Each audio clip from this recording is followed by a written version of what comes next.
Bonjour Yannick Rousselet, merci Bonjour. beaucoup de venir nous voir. Donc, vous êtes chargé de campagne nucléaire à Greenpeace. Et donc Greenpeace a plusieurs fois lancé l'alerte sur des failles de sécurité qu'il y avait dans les installations nucléaires. Est-ce que vous pourriez nous expliquer et nous dire qu'est-ce que vous voulez montrer avec les actions que vous avez faites sur les failles de sécurité qui existent aujourd'hui dans ces installations? Tout d'abord, je voudrais rappeler un peu d'où je viens, parce que j'ai été d'abord ouvrier chaudronnier à la Décenne, donc j'ai construit des sous-marins pendant des années à l'Arsenal de Cherbourg. Évidemment, ça pourrait paraître contradictoire, mais en même temps, ma famille maternelle est originaire de 3 km de l'usine d'Areva de La Hague, enfin Orano de La Hague maintenant, et donc j'ai baigné dedans depuis tout petit. Et ce qui m'a amené, moi, à devenir militant antinucléaire, c'est avant tout la question finalement du type de société. C'est-à-dire que c'est ça qui a généré au début le démarrage de mon militantisme. Bien évidemment, après les arguments environnementaux, etc. sont venus, mais clairement, pour moi, la démocratie, l'information était quelque chose qui était fondamental, le respect des citoyens était fondamental. Et pour moi, à 15 ans, quand j'ai vu ces cordons de CRS qui étaient autour de l'usine pour la protéger, ces barbelés, etc., je me suis dit, il y a quelque chose qui ne va pas, quelque chose qui ne correspondait pas à la manière dont j'envisageais les choses.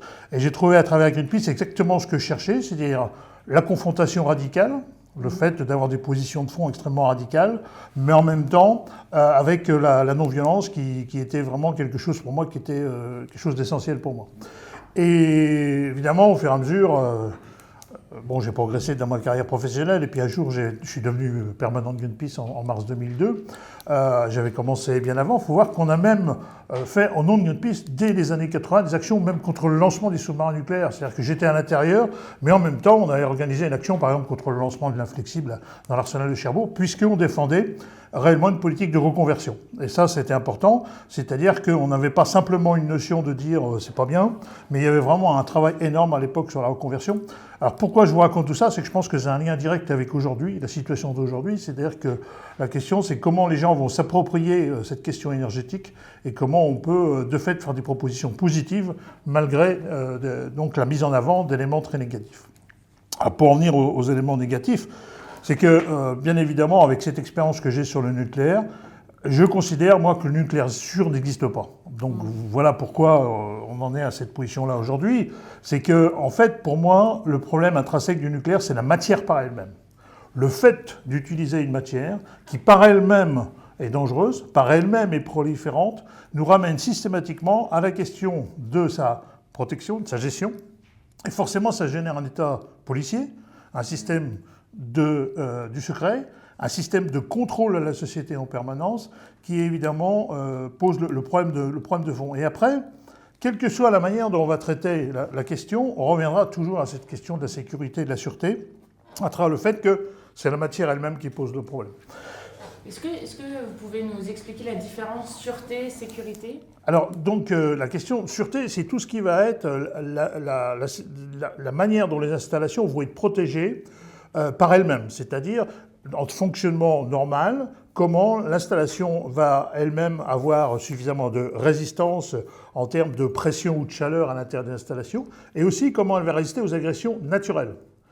Par exemple, le risque sismique. On va vérifier que les tubulures vont résister à des problèmes sismiques. On va vérifier aussi qu'en cas d'inondation ou d'incendie, l'installation va résister. Donc on est vraiment dans, on va dire, l'industriel, dans l'installation elle-même. Et puis sécurité, c'est tout ce qui va être les agressions externes, mais là non naturelles, c'est-à-dire tout ce qui va être les actes de malveillance. Clairement, c'est tout ce qui va avoir attrait à la protection de la pénétration sur le site, les habilitations du personnel, la protection donc policière, on va dire, ou de gendarme, mais du site. Voilà, donc ça, c'est la sécurité. Alors, c'est très important parce que souvent, les gens ont tendance à l'ignorer. Et ce qui complique tout, c'est que si vous regardez, par exemple, la SNCF, c'est exactement l'inverse. Vous verrez des agents de sûreté dans les trains, alors que ça correspond à de la sécurité. Donc c'est un peu compliqué. Alors voilà, nous ça vient de l'histoire du nucléaire, on va dire, classique au niveau international. C'est la différence entre safety et security, et donc voilà. Ok. Donc nous on dit lanceur d'alerte sur des sujets en tout cas de sécurité. Là on parle bien de sécurité, donc d'actes de malveillance ou d'intrusion extérieure. Est-ce que vous pouvez nous décrire un peu les problèmes que vous pointez? Alors Sur les lanceurs d'alerte, je pense qu'il faut s'attarder un petit peu sur cette question. C'est le vice-président de l'OPESC qui l'a lui-même réutilisé comme terme récemment. Clairement, nous nous revendiquons comme tel. Alors évidemment, c'est un peu différent d'un travailleur qui serait dans une installation et qui dénonce quelque chose, nous à l'extérieur. En même temps, on se considère comme un syndicat de l'environnement, c'est-à-dire qu'on est là comme un contre-pouvoir. Et à partir de là, on se considère comme lanceur d'alerte. Alors évidemment, on nous pose la question systématiquement, mais pourquoi vous enfreignez la loi? Pourquoi vous faites des pénétrations? La réponse est toute simple, c'est que des rapports, il en existe des quantités, de très très bons rapports, il y en a plein les tiroirs et rien ne change. Et à partir de là, il y a des moments, et ça représente par rapport à notre travail une très très faible proportion, mais par moment, on va aller là où ça fait mal pour montrer, vraiment mettre le doigt là où il y a le problème pour montrer les choses et les dénoncer. Il faut se rappeler quand même que les grandes victoires de Greenpeace, ça a été systématiquement quand on a montré les choses aux gens. Il faut se rappeler de ces rejets radioactifs en mer où on a été avec des Zodiacs sous les rampes de lancement dès le début des années 80.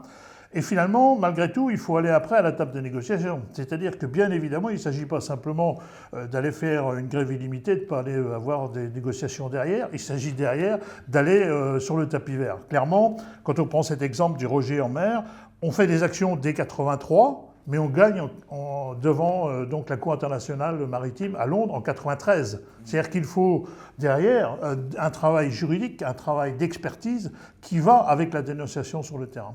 Mais en même temps, ça fait partie de la méthode qui a prouvé son efficacité, c'est-à-dire avoir de l'expertise, avoir du fond, participer aux institutions, et donc on fait partie des gens qui pensent que c'est très important d'être dans les institutions.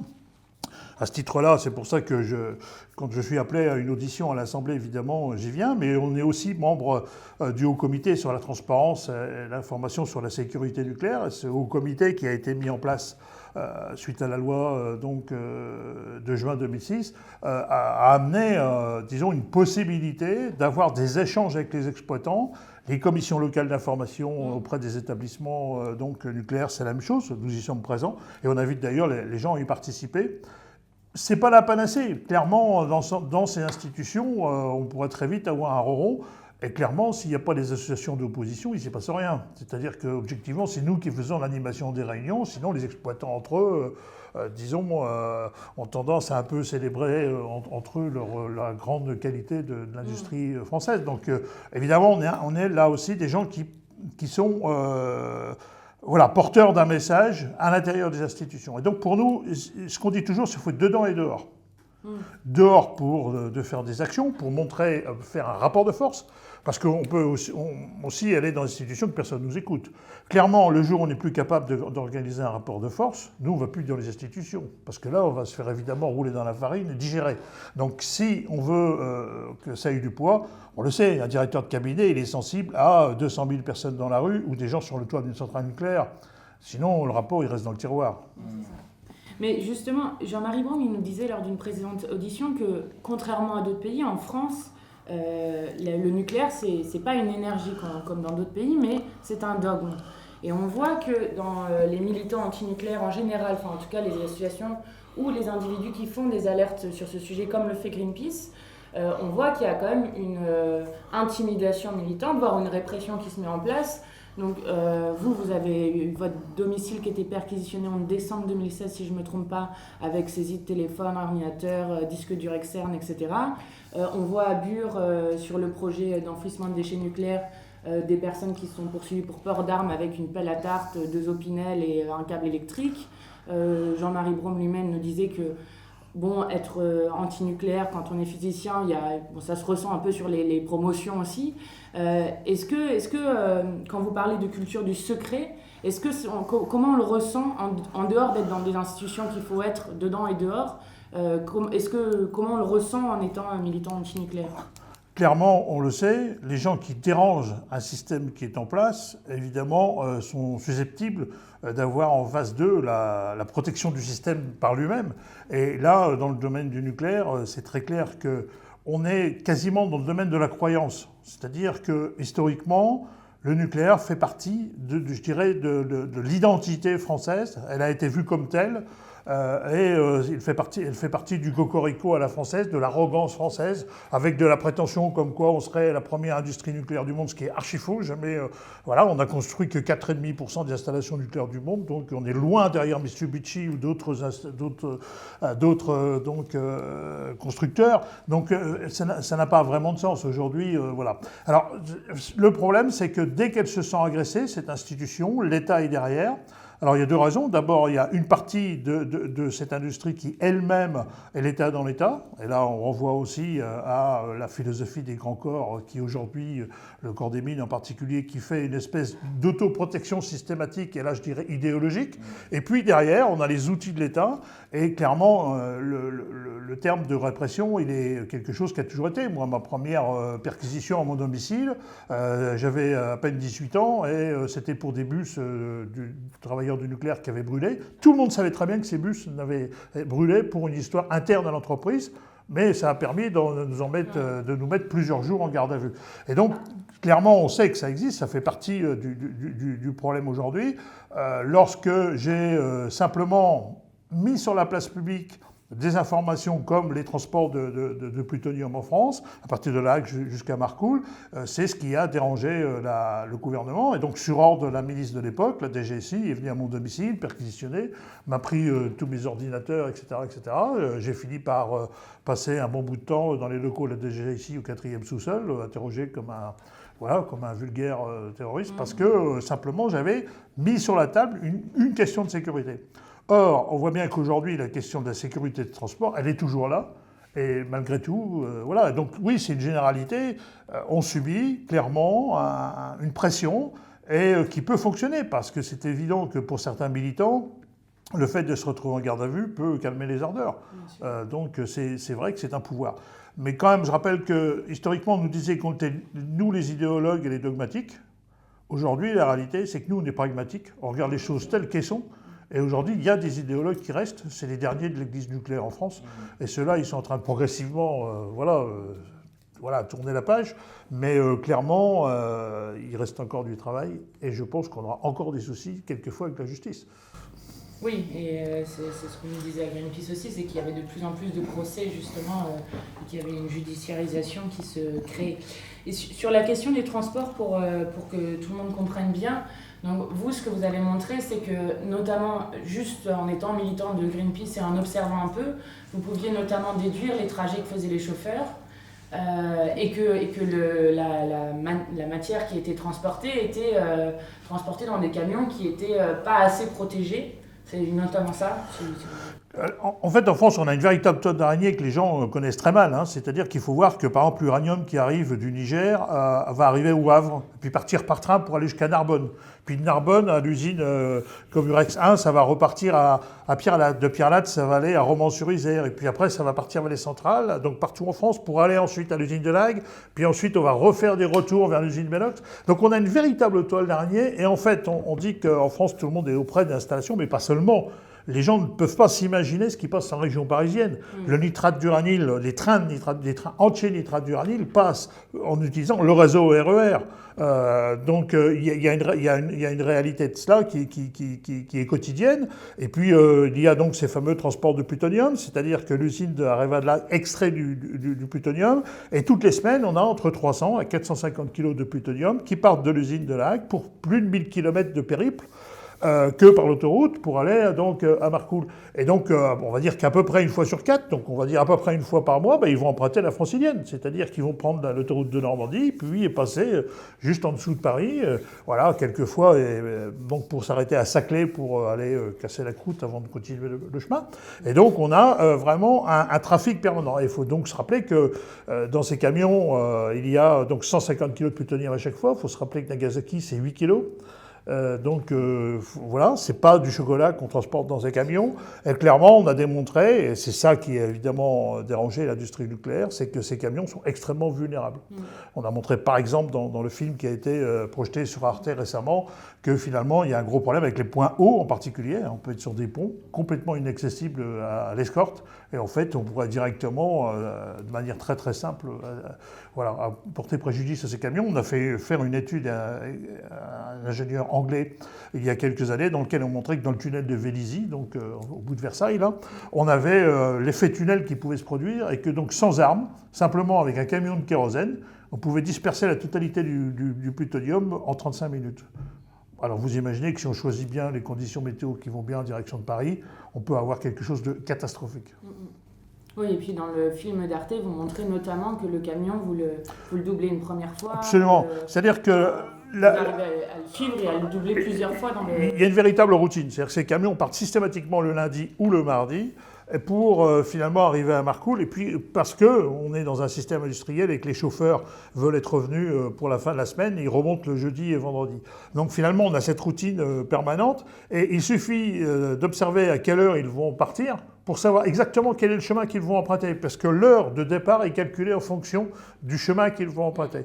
Donc il suffit de les voir partir pour savoir à la minute, quelques minutes près, à quel moment ils vont passer, ou à Mantes-la-Jolie, ou n'importe où ils vont passer. Et ça, il suffit d'observer la voie publique pour le savoir. Donc évidemment, il y a une vraie faiblesse là-dessus, c'est-à-dire qu'on peut déterminer très longtemps avant à quel moment il va passer et à quel endroit.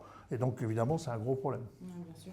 Et en termes de faiblesse, vous avez pointé aussi les piscines, notamment dans une action où vous avez mis des empreintes de main pour montrer qu'on pouvait toucher la piscine, et puis aussi la possibilité qu'un avion passe au-dessus d'une installation nucléaire sans être intercepté. Si vous pouvez nous... Il faut se rappeler que les installations nucléaires françaises, elles ont été étudiées, designées, construites dans les années 70-80. Elles ont à peu près toutes le même âge. D'ailleurs, que ce soit les centres de production d'électricité, les réacteurs nucléaires, ou les autres installations de la chaîne nucléaire, elles ont toutes à peu près le même âge. Or, le problème, c'est qu'à l'époque, personne n'a pensé à cette possibilité d'agression, d'actes de malveillance. Elles ont été pensées en termes de sûreté, c'est-à-dire que même si c'est perfectible et qu'on peut en discuter, malgré tout c'est traité la question de la sûreté. Mais à côté, il y a vraiment ce problème de sécurité dans lequel nos installations n'ont pas été pensées à l'époque. Alors évidemment, on a parlé de ces piscines, clairement pourquoi ? Parce qu'il s'agit d'un point extrêmement faible. Ces piscines, elles ont aujourd'hui une conception qui a été faite uniquement en termes de génie civil, de construction, uniquement faite pour supporter le poids de l'eau, le poids des combustibles qui vont être dedans, et puis du pont roulant. Mais on n'a jamais pensé à quoi que ce soit d'autre. Alors, en termes de sûreté, ce qu'on a fait, c'est que si jamais il y avait un problème sismique, une rupture de tubulure, un effet de siphonnage, etc. Là, on a prévu un système qui sont des bâches, des cuves, dans lesquelles on a de l'eau pour compenser cette fuite. Mais si on a un trou de 2 mètres carrés au milieu, là, bien évidemment, on ne peut plus compenser la fuite. Or, un dénoyage de ces piscines, à partir du moment où on a ce qu'on appelle un thermosource, c'est-à-dire une quantité de radioactivité extrêmement importante, jusqu'à 2 à 3 fois le contenu du réacteur qui est dans ce bâtiment, on aurait un scénario où on pourrait avoir finalement des conséquences supérieures à ce qu'on a connu à Fukushima. Donc on est vraiment dans un scénario extrêmement important, puisqu'on aurait, en cas de dénoyage, comme on dit, c'est-à-dire une perte de l'eau, on aurait un feu de combustible qui se déclencherait, et donc à partir de là, des rejets extrêmement importants, puisqu'il n'y a pas de confinement. A contrario, le réacteur, lui, on peut toujours discuter de sa solidité, la résistance à un certain nombre de choses, mais en tout cas, il a été prévu avec une certaine robustesse. Les piscines, absolument pas. Mais après, il y a aussi d'autres éléments, tels que les stations de pompage qui amènent l'eau, la source froide, comme on dit, c'est-à-dire l'eau qui est nécessaire à refroidir le réacteur. Ces stations de pompage sont très très vulnérables, elles sont même quelquefois à l'extérieur du site nucléaire, le long du fleuve en question, ce qui fait qu'évidemment quelqu'un qui voudrait penser à mal pourrait l'atteindre. Après on a parlé aussi de la sécurité des installations annexes, le barrage du Vouglan qui se trouve au-dessus de Bugey et où on a un simple barrage qui est évidemment protégé, pas du tout protégé comme une centrale nucléaire, pour du coup encore moins protégé, et où évidemment une rupture serait facile, et on aurait une vague de 6 mètres au-dessus de la centrale nucléaire de Bugey, autant vous dire que tout serait balayé. Après, il y a l'autre exemple de l'écluse de Donzère, où là c'est l'inverse, il suffirait d'atteindre la sécurité de l'écluse pour que le barrage se vide. Et à ce moment-là, les pompes de refroidissement, elles pompent plus de l'eau mais de l'air. Et à ce moment-là, autant vous dire que c'est pareil, il y a un problème de sécurité extrêmement grave. C'est-à-dire que voilà, il y a tout un tas d'éléments comme ça qui font que la sécurité de nos installations, elle devrait être complètement repensée. de l'installation elle-même et de son environnement, donc les installations connexes, on va dire. Et pour ça, il faudrait qu'il y ait une institution française réellement en capacité de le faire. Le problème qu'on a aujourd'hui, c'est qu'on a une ASN, une autorité de sûreté nucléaire, on peut toujours discuter de son efficacité, mais qui est là et qui, malgré tout, a une certaine autorité sur les questions de sûreté, mais qui n'a pas en compétence la sécurité. Clairement, pour nous, c'est une des choses sur lesquelles j'ai attiré l'attention de la commission d'enquête parlementaire. Pour moi, il semblerait vraiment important qu'on essaye de regarder ce qui se passe aussi à côté dans les autres pays, puisqu'on est une exception. Ailleurs, j'étais encore il y a 3 semaines là, avec l'autorité de sûreté belge qui a en charge aussi la sécurité. Parce que ça nécessite d'avoir une cohérence, une compréhension commune des choses. Clairement, les questions de sécurité peuvent influencer sur la sûreté. Et pour nous, ça semble un des axes prioritaires à avoir aujourd'hui. C'est d'ailleurs du domaine de la compétence de l'Assemblée nationale. Donc je pense qu'il serait très important qu'elle regarde d'un point de vue institutionnel. On a d'un côté l'autorité de sûreté qui s'occupe de sûreté. Et on a de l'autre des gendarmes qui vont regarder avec le COCEN, qui est la coordination nationale des gendarmes pour le nucléaire, qui a été faite spécifiquement. Rappelons d'ailleurs que ça a été créé à cause de ce que Greenpeace a pu faire comme acte militant, et qui vont vérifier la hauteur des grillages, le nombre de caméras, etc., s'il y a assez de gendarmes. Mais finalement, qui ne vont pas s'occuper de l'épaisseur des murs. Et aujourd'hui, on a un vrai problème, c'est qui peut faire une prescription qui obligerait l'exploitant à revoir, par exemple, l'épaisseur de ces murs. Eh bien, ça reste une vraie question. Avec l'affaire des drones en novembre 2014, on a eu la chance de regrouper autour d'une même table à peu près toutes les autorités compétentes dans le domaine. Il y avait évidemment le haut fonctionnaire de défense et de sécurité qui, à l'époque, était en charge de la sécurité pour le ministère de l'Environnement. On avait l'IRSN, la SN, etc., etc. Et quand on a posé cette question toute simple, qui peut décider d'augmenter l'épaisseur des murs? Tout le monde s'est regardé. Parce que là, on a un vrai problème. C'est-à-dire que l'autorité de sûreté, par exemple, lorsqu'on va parler de la construction d'une nouvelle piscine d'entreposage de combustible usé, va à nouveau nous parler de sûreté. Et à nouveau, on va parler de résistance sismique, etc., et inondation. Mais on ne va pas parler de risque de sabotage ou d'actes de malveillance extérieure. Alors que, bien évidemment, il faudrait que ça soit pris en compte. Avec l'exemple chute d'avion, où aujourd'hui, nos installations ne résistent pas aux chutes d'avion, c'est bien clair. Donc ça, c'est un véritable problème. Lorsque cette question particulière, on l'a traitée il y a déjà depuis plusieurs années, et puis on y revient à chaque fois, on voit bien qu'aujourd'hui, il y a une incapacité de l'État à protéger nos installations. Alors soit, par elle-même, on a une défense passive qui permet que l'installation résiste, soit on sait qu'elles ne résisteront pas parce qu'on n'est pas capable d'agir autrement avec les moyens extérieurs. Si on prend l'exemple de German Airwing, le gars il est passé au-dessus de Cadarache, il a claqué son avion sur la montagne à côté. S'il avait décidé de le mettre sur Cadarache, c'était pareil, parce que de toute façon, les 2 Rafales qu'on décollait de Orange, ils sont arrivés, l'avion était déjà par terre. Regardons tous les exemples de survol de centrales nucléaires les dernières années, et il y en a quand même beaucoup. Oui, les pilotes sont raisonnés, mais systématiquement quand ils rentrent à l'aérodrome d'à côté, jamais quand ils sont au-dessus. C'est-à-dire que de toute façon, on les arrête trop tard, ce qui fait qu'évidemment, il y aurait des problèmes. Et puis quand on regarde des cas particuliers, Krua, c'est un petit aérodrome juste à côté vraiment de la centrale nucléaire.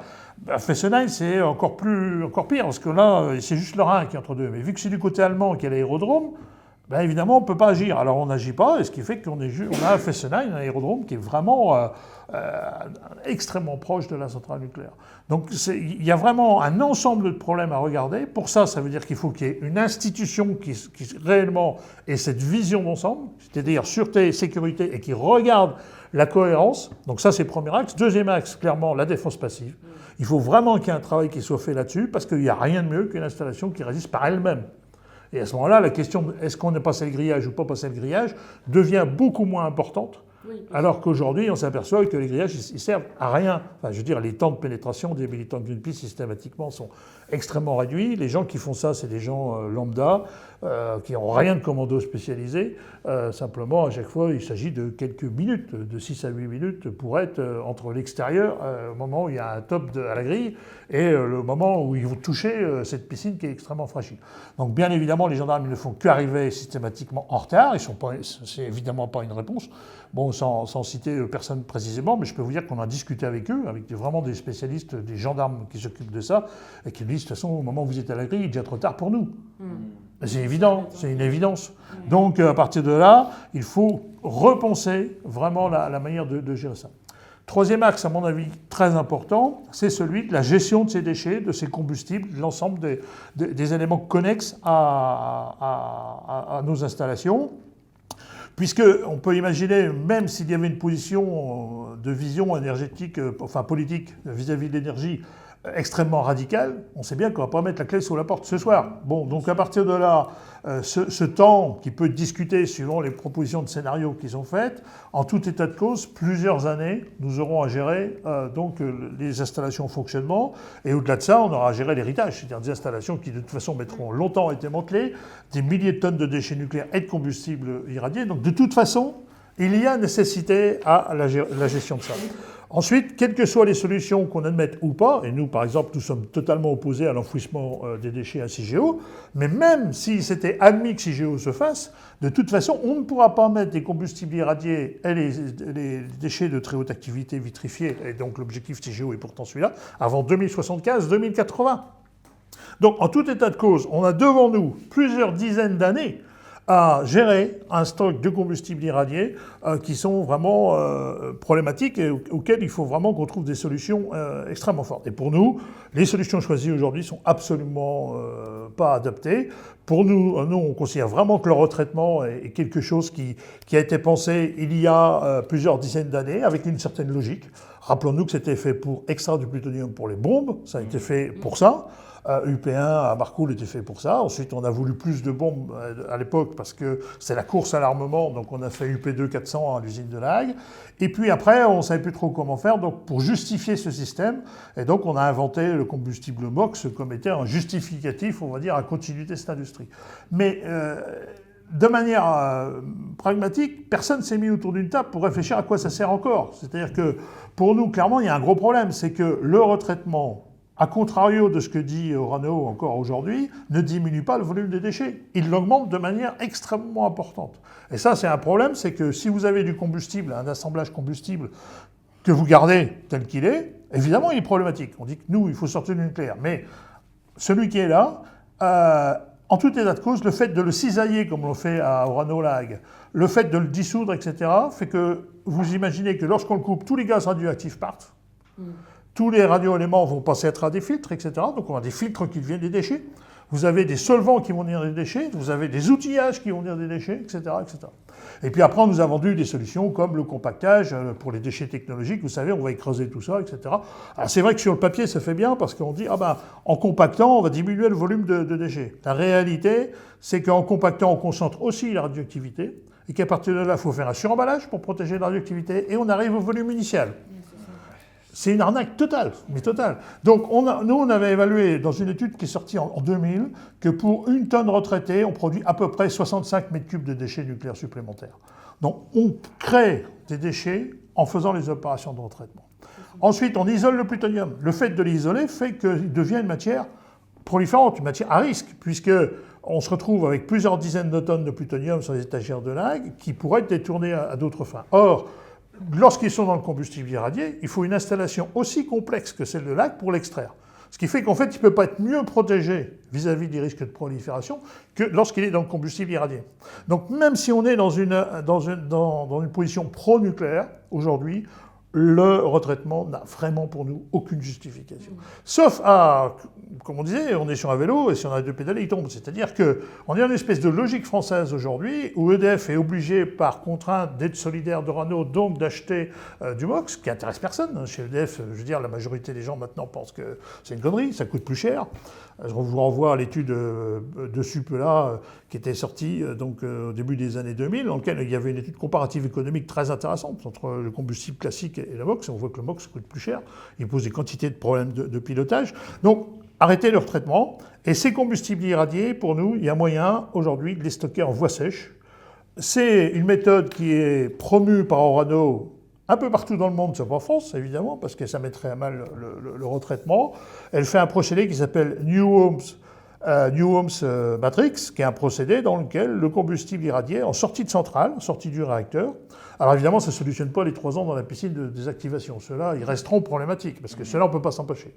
Mais après, on met ça dans des conteneurs type TN26, hein, c'est-à-dire des gros conteneurs, ce qu'on a appelé vulgairement les castors ou les châteaux. Hein. Et ces très gros conteneurs de 115 tonnes à peu près, on va mettre dedans les combustibles, et on va les mettre dans des alvéoles bétonnés. Et nous, on recommande évidemment de mettre ça sous un tumulus de terre pour éviter les risques d'aéronefs. Et donc, il y a une solution passive. On ne dit pas que c'est la panacée, l'idée c'est de ne pas les avoir les produits, mais une fois qu'on les a, on dit qu'il y a une solution passive qui marche plutôt bien. Aux États-Unis, c'est celle qui est utilisée depuis toujours. Ils n'ont jamais fait de retraitement. Hein. L'usine de Barnwell, l'usine de retraitement, moi je l'ai visitée, elle était totalement terminée, elle n'a jamais démarré. C'est au moment où Carter a trouvé qu'il y avait un gros problème de prolifération avec le retraitement, donc c'est lui qui a décidé de ne pas la démarrer. On est les seuls. Hein. Je veux dire, les Anglais arrêtent, ça y est, c'est définitif. Hein. Les Anglais arrêtent le retraitement. Les Japonais, ils essayent d'en faire depuis des années, mais l'usine de Rokkashomura, au nord du Japon, ils devaient la démarrer en 1996. Elle n'est toujours pas démarrée.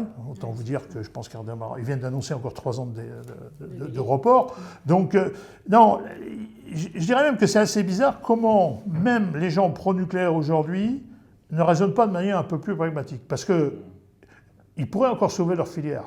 Ce qui me rassure, c'est qu'ils ne vont pas le faire.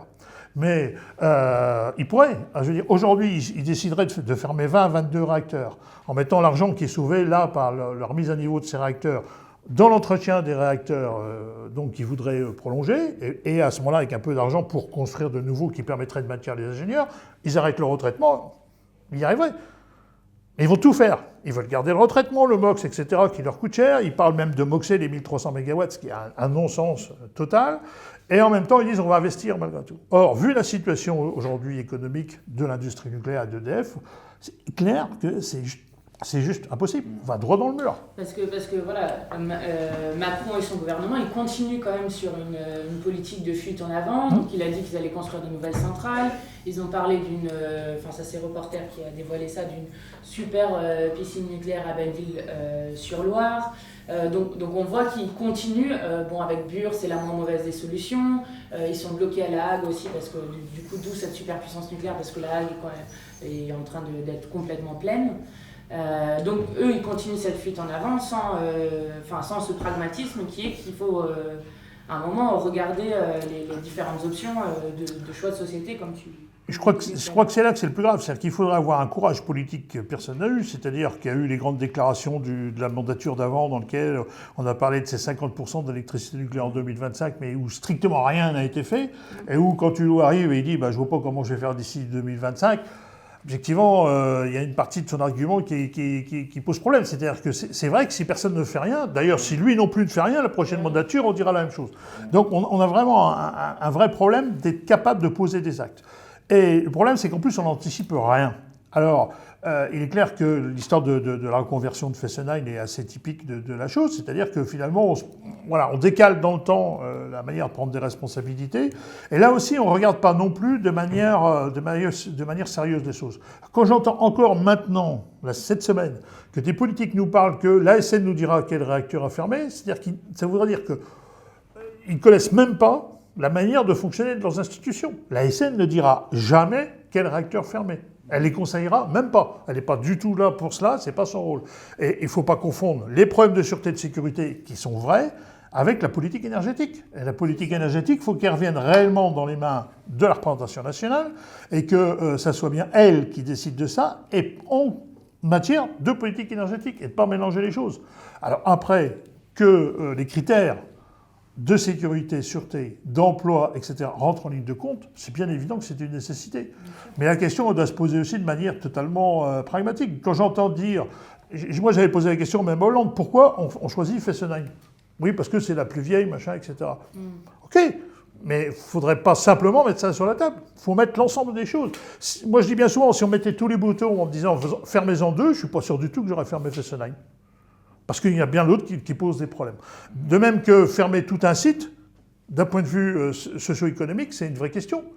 Alors que si on ferme un seul réacteur à Gravelines, un à Cruas ou peu importe, ça sera quasi indolore, je veux dire. C'est-à-dire qu'on est dans un bassin d'activité fort à Dunkerque avec Gravelines, et puis un réacteur sur 6, c'est une sortie progressive. Et on peut l'adapter en termes de conséquences socio-économiques. Alors que si je dis j'ai 4 réacteurs à fermer et je prends les 4 de Cruas et je les ferme, évidemment, on posera un problème dans l'environnement direct. Et ça, c'est une question que personne ne met sur la table. C'est-à-dire qu'on dit, oui, mais un jour, on va nous dire que la sûreté, etc. Et ça, c'est prendre le problème à l'envers. N'attendons pas des deux face au problème pour le faire. Il faut avoir des objectifs. Quand on dit aussi même, on décale une date des 50%. Moi, je ne suis pas d'accord. Mais admettons qu'ils le veulent. Mais il faut qu'il y ait une trajectoire. C'est ça. Et pour ça, il faut qu'il y ait des actes posés maintenant de décision de fermeture. Et qu'on nous montre déjà, administrativement, comment on va faire. Parce que moi, je continue de poser la question, comment vous allez faire? Et là, on entend, oui, c'est la SN qui va dire. Non, la SN ne va rien dire. C'est EDF qui doit déposer une demande de fermeture. L'État majoritaire actionnaire doit lui dire, au nom de la politique énergétique, je veux que maintenant vous déposiez des dossiers de fermeture. Il faut 2 ans et demi, 3 ans de procédure pour fermer un réacteur. C'est la même procédure pour arrêter définitivement un réacteur que pour en ouvrir un. C'est clair que l'étude nécessaire, l'étude d'impact, l'enquête publique, etc., demande ce temps de procédure.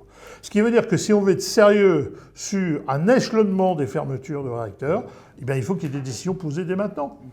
Et si on ne les prend pas maintenant, on va les décaler et on ne va rien faire. Avec toutes les conséquences que ça veut dire derrière, en termes de capacité de reconversion dans les régions, capacité de gérer la question socio-économique derrière. Alors, après, on nous compare ça à la fin des mines ou de la sidérurgie. Il faut aussi être raisonnable. Je veux dire, on avait un bassin géographiquement où tout était au même endroit, etc. Donc ça posait 2 véritables problèmes. Et là aussi, ça n'avait pas du tout été anticipé. Donc si on l'avait déjà anticipé, ça aurait été bien meilleur. Mais en plus, c'était très très compliqué à gérer. Objectivement, nos centrales, elles sont réparties partout sur le territoire national. Si on veut prendre les affaires en main, regarder lesquelles on va prendre et regarder avec ces critères socio-économiques en même temps que le critère environnemental, il y a moyen de faire extrêmement bien, extrêmement facilement. Le tout, c'est d'avoir la volonté politique. Objectivement, on ne la voit pas aujourd'hui. Non mais ça on est d'accord, et c'est pour ça que dans la campagne aussi, au-delà des délais de dire 50% à tel endroit, 100% d'énergie renouvelable à telle date, nous ce qu'on demande c'est une décision politique de sortie et une planification ensuite qui se fait pour la sortie. J'avais une dernière question.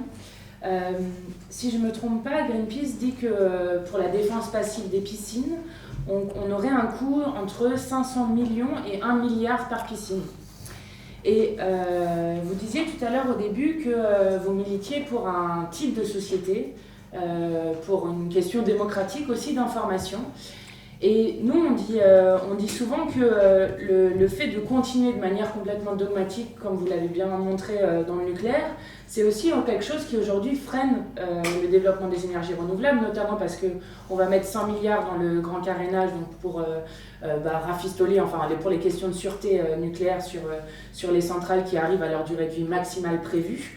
Donc moi je me demandais, nous sommes des militants anti-nucléaires, comment vous alliez à la fois le fait de dire il faut sécuriser les installations nucléaires parce que c'est une question que l'État doit assurer la sécurité des Français et des Françaises, enfin des personnes qui vivent sur le territoire, et en même temps il faut en sortir, et du coup en sortir ça veut dire il va falloir un plan massif pour aller vers les énergies renouvelables. Clairement, tout ça, c'est pas antinomique, au contraire. C'est-à-dire que ce qui serait ridicule, c'est justement dissocier les choses. Aujourd'hui, il y a des objectifs communs en particulier de sobriété, d'efficacité énergétique. Celui-là, il est primordial. On n'a aucune des solutions sans cela. Donc déjà, c'est la priorité. Si ça, on ne le met pas en place, déjà, on n'arrivera pas avec le reste. Bon, ça, c'est la première chose. Deuxièmement, si on veut développer du renouvelable, il faut que le frein nucléaire laisse de la place.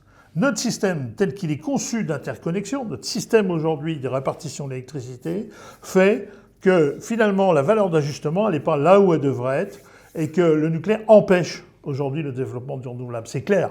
Et on dit souvent, mais certains nous posent la question, mais pourquoi vous êtes aussi anti-nucléaire? Après tout, il n'y a qu'à faire la promotion du renouvelable et ça tuera le nucléaire. C'est faux, c'est juste impossible. C'est l'inverse qu'il faut faire. C'est-à-dire que si aujourd'hui on ne diminue pas la part du nucléaire, jamais on ne laissera la place au renouvelable. Je veux dire, en France, ça se voit déjà sur les chiffres. Donc, c'est pas du tout antinomique. Et c'est pas antinomique non plus avec améliorer la sûreté et la sécurité, parce que c'est une nécessité. C'est-à-dire que, comme je le disais tout à l'heure, même si une position de développement du renouvelable, d'efficacité énergétique forte, et avec une position radicale de sortie avec un scénario très ambitieux de sortie rapide, il n'empêche qu'on a toutes les installations qui sont là et qu'à partir de là, sûreté, sécurité, on en est tous responsables collectivement. Alors évidemment, il y en a qui me reprochent de dire « oui, mais tu ne devrais pas dire ça, c'est pas nous qui avons choisi de les mettre en place ». Oui, c'est pas nous. La réalité, c'est que moi, j'ai des enfants, et que ces enfants ont eux-mêmes déjà des enfants, et que ces gens-là vont ils vont subir l'héritage de ce qui a été mis en place par la génération précédente. Et à partir de là, on a une responsabilité collective. Comme ça. Et surtout, je dis bien que sûreté, sécurité, ça ne doit pas... La question du prix, la question économique, ne devrait pas être prise en ligne de compte. Ou bien il y a un problème, ou il n'y en a pas. J'ai attiré l'attention l'autre jour à la commission sur la question de cette petite phrase que vous trouvez souvent sous les décisions de l'ASN, dans des conditions économiquement acceptables. Je ne sais pas ce que ça veut dire. Surtout quand l'autorité de sûreté reconnaît elle-même qu'elle n'a pas les services et qu'elle n'a pas les compétences pour faire cette évaluation. Donc, ils n'ont pas les services pour le faire, et en même temps, ils disent ça, on va obliger de le faire, puis ça, on ne va pas obliger de le faire, etc. Parce que ça va coûter trop cher. Eh bien non. Ou bien il y a un problème de sécurité, ou il n'y en a pas. Et s'il y en a, on doit mettre le prix. Alors, c'est vrai que dans notre rapport, on a évalué les piscines. Dans le premier rapport, c'était entre 500 millions et 1 milliard par réacteur, par piscine. C'est-à-dire 63 piscines, voilà. C'est nulle part dans les comptes d'EDF, ça. Hein. Sauf qu'à un moment donné, la question, voilà, il va falloir qu'elle soit mise sur la table. Dans le dernier rapport sur la sécurité, c'était même encore plus, puisqu'on part à 650 millions pour donc à 1,5 milliard. Faut se rappeler quand même que Jacques Repussard de l'IRSN avait dit que le chiffre qu'on avait avancé n'était pas déconnant, c'est ses mots, voilà. Je pense que, de fait, ça coûtera extrêmement cher. Il y a ce projet donc, de piscine centralisée pour plusieurs milliers de tonnes de combustible que EDF va être obligé de faire. Là aussi, c'est pas dans les comptes d'EDF nulle part. Hein. Alors, pour le moment, on n'a pas idée de combien ça peut coûter, mais on va compter encore en milliards. Enfin, je veux dire, il faut être clair. Donc, avoir une piscine centralisée, bunkérisée, parce que celle-ci, il va bien falloir, malgré tout, qu'elle soit protégée, parce qu'évidemment, tout le monde a les yeux maintenant braqués dessus, donc ils ne vont pas pouvoir faire n'importe quoi. Clairement, ça va être quelque chose qui va coûter extrêmement cher. Il faut se rappeler d'ailleurs que Orano devait à l'origine faire, elle, la piscine, comme service rendu à EDF. C'est-à-dire qu'elle construisait la piscine, puis faisait payer pour le service. Bilan, vu la situation d'arrivée à l'époque, ils ont laissé tomber, et maintenant, ça retombait dans les bras d'EDF. Mais ça, c'est pareil, c'est pas dans les comptes. Or, quand on parle de transparence de l'information ou par ailleurs d'omerta, en contrario, c'est que le problème, c'est qu'il faudrait tout mettre sur la table. Les coûts de CIGEO sont dérivés, les coûts sont cachés. Enfin, je veux dire, on a cette décision de Ségolène Royal, la maman, qui dit « Allez, on met à 25 ». Bon, c'est sorti d'un chapeau. Personne n'a sorti 25. C'est-à-dire que les scénarios de l'Andra, c'est au-dessus de 30. Bon, scénario public. Mais quand vous discutez avec les spécialistes de l'Andra, tout le monde sait qu'on est plutôt à 80 à 30 milliards. Sauf que ça, personne ne veut le dire. Donc, on a systématiquement ce problème qui fait que, objectivement, moi, ça fera 40 ans que je milite sur le nucléaire, je peux vous dire, j'ai jamais vu la situation d'aujourd'hui, jamais. Il y a qui disent, mais le virage, il est en train de se prendre. Le problème, c'est que de la manière dont on le prend, c'est sortie de route assurée. C'est ça. Et ça, personne ne veut le comprendre. On va droit dans le mur. Mais le nucléaire, il est mort. Enfin, je veux dire, il faut être clair. Financièrement, c'est... Mais c'est mort. Enfin, je veux dire, ils peuvent toujours continuer de dire ce qu'ils veulent. La réalité, c'est qu'aujourd'hui, pour des raisons économiques, pour des raisons maintenant d'exigence de sûreté et de sécurité, le virage, il doit se prendre. Alors, il reste encore en France des résistances, voilà. Je pense que dans le cadre de vos missions aussi, c'est quelque chose d'important. C'est comment aussi il va y avoir aujourd'hui plus de communication aussi avec, on va dire, les institutions historiques. Et là, je pense aux syndicats, par exemple. Clairement, aujourd'hui, on voit bien qu'il y a une progression. Moi, aujourd'hui, j'ai plus du tout les mêmes relations avec les syndicalistes que ce que j'avais il y a quelques années. Il y a quelques années, on ne pouvait pas se parler. Objectivement, tout le monde a compris qu'on a les mêmes intérêts. N'empêche qu'il reste encore des résistances. Enfin, je veux dire, clairement, le passé, on va dire, d'un certain nombre de partis ont été quand même dans le productivisme, dans le centralisme, et donc c'est clair qu'aujourd'hui, cette révolution culturelle, elle est importante. Et elle va avec le nucléaire. C'est-à-dire que c'est ce qui est intéressant dans ce qui se passe, c'est que en fait, la volonté de développer le nucléaire, elle a été transpolitique. On trouvait des gens à droite, évidemment, on trouvait des gens à gauche, avec historiquement le Parti communiste qui était en soutien avec le nucléaire. Et aujourd'hui, on voit bien que, aussi de manière transpolitique, il y a des gens qui se posent des questions un peu partout dans l'ensemble de la classe politique. Alors ça, c'est intéressant parce qu'on voit bien que les vieux préceptes qui existaient, ils ne fonctionnent plus aujourd'hui. Alors après, nous, on n'est pas du tout promoteurs du monde libéral, pas du tout. Mais la réalité, c'est qu'il est là. Et on ne peut pas aujourd'hui réagir dans la société comme on réagissait au temps de De Gaulle et de la manière dont on traitait le problème. Et ça, il faut l'intégrer. On ne peut pas faire comme si le monde autour de nous n'existait pas. Et la réalité, c'est que ce système tel qu'il est mis en place aujourd'hui, alors qu'on peut combattre par ailleurs, mais ce n'est pas le sujet, aujourd'hui nous contraint à un certain nombre de choses qu'il faut intégrer. Et ça, je pense que quand je parle de révolution culturelle, je crois que le mot est très adapté. En France, c'est une révolution culturelle. Puisque ça faisait partie de l'identité nationale, le fait de la grandeur de la France, etc., ça a été quelque chose qui touchait la gauche comme la droite. Et ça, je pense qu'il y a encore beaucoup de progrès à faire dans ce domaine-là. J'ai peut-être juste une dernière petite question sur, justement, vous avez beaucoup travaillé sur la question de sécurité, etc. Donc, on est pour de la campagne, elle est aussi pour le 100% renouvelable. Et alors c'est peut-être quelque chose d'évident, mais pour quelles raisons les énergies renouvelables poseraient moins de problèmes de vulnérabilité au pays ? Alors, il y a quelque chose d'abord qu'il faut se rappeler, c'est que tout ce qu'on va voir sur le renouvelable, évidemment il y a un investissement au moment où on met en place, mais après c'est gratuit. C'est-à-dire que l'énergie du soleil, du vent, etc., c'est gratuit. Alors même si on nous dit c'est intermittent, d'abord comparons au nucléaire qu'on nous dit permanent, qui est quand même sérieusement intermittent quand on regarde l'année dernière les résultats de disponibilité des réacteurs. Mais bon, si on regarde l'intermittent, c'est quelque chose qui est gérable et intégrable. Alors oui, c'est intermittent, mais c'est infini. Donc, première raison, c'est ça là. Ensuite, moi j'ai eu tendance à appeler ça énergie de paix, parce que la réalité, c'est que autant on peut avoir des risques très importants de détournement de matière nucléaire, autant on n'a encore jamais vu quelqu'un choper une éolienne pour taper sur la tête d'un autre. Enfin, voilà, on n'a pas besoin de... Vous voyez les éoliennes dans les champs, il n'y a rien autour. Il n'y a pas besoin de grillage, il n'y a pas besoin de barbelés pour protéger cela. Et donc, il y a quelque chose d'extrêmement important dans la manière de concevoir les choses. Et puis surtout, c'est aussi un système important dans la démocratie au sens de la décentralisation. C'est-à-dire qu'il y a une possibilité de s'approprier les moyens de production qui clairement donne de la démocratie et du pouvoir citoyen ou du pouvoir local, aux collectivités, etc., qui n'existe pas dans un système national et centraliste. Alors, quand je parlais de culture tout à l'heure, je pense que c'est ça aussi. Hein, je prenais référence aux grands partis traditionnels qui, historiquement, ont défendu le productivisme. Clairement, c'est un sujet. C'est-à-dire que, oui, les énergies renouvelables sont évidemment une brèche dans le pouvoir.